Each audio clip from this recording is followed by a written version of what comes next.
Un sketch à la Trump. Jean-Luc Mélenchon à l'offensive toujours contre Emmanuel Macron. Le leader de la NUPES était en meeting hier soir à Toulouse. Une attaque après la prise de parole d'Emmanuel Macron qui s'est exprimé au pied de l'avion présidentiel en route pour la Roumanie. Oui, à 4 jours du second tour des élections législatives, le président a réclamé, je cite, une majorité solide, une entrée tardive dans l'arène pour tenter de sauver sa majorité et son gouvernement. Oui, et la règle est connue, les ministres candidats devront démissionner en cas de défaite dimanche soir. Et cela pourrait être le cas d'Amélie de Montchalin, en sursis dans l'Essonne.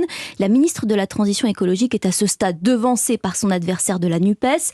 Pour relancer sa campagne, elle peut toutefois compter sur un soutien de poids. Bruno Le Maire à Palaiseau hier soir face aux électeurs et au micro européen d'Arthur Delaborde. Allez voter pour Amélie de Montchalin. Bruno Le Maire à la rescousse, le ministre de l'économie venu spécialement pour dire tout le bien qu'il pense de sa collègue de la transition écologique. Je souhaite évidemment qu'elle puisse poursuivre au gouvernement et apporter sa compétence, son savoir-faire, son talent. Et ça dépend des électeurs de cette circonscription. C'est sur la place de la Victoire qu'Amélie de Montchalin a choisi d'accueillir le patron de Bercy, une réunion publique en plein air devant une centaine de personnes. L'occasion surtout d'étrier la NUPES de son adversaire Jérôme Guedj. Vous savez, l'anarchie dans le Larousse, ça veut dire le désordre.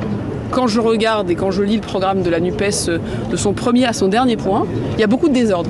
Après-demain, c'est Gabriel Attal qui viendra prêter main forte à Amélie de Montchalin. Un défilé de ministres, pas de nature à impressionner Jérôme Guedj, arrivé en tête au premier tour. Il peut notamment compter sur son implantation locale. Madame de Montchalin, les gens ne la connaissent pas et pour cause, elle n'a pas été en contact avec les habitants de la circonscription. Figurez-vous que dimanche dernier, elle n'a pas voté pour elle parce qu'elle n'est pas inscrite sur les listes électorales d'une des civiles de la circonscription. Ça pourrait être anecdotique, mais pour moi, c'est révélateur de cet éloignement, de cette distance et peut-être aussi un peu de cette suffisance par rapport aux réalités du terrain. Et ce sont sans doute les abstentionnistes et les électeurs de droite qui désormais détiennent entre leurs mains l'issue du scrutin dans cette 6e circonscription de l'Essonne. Arthur Delaborde du service politique d'Europe.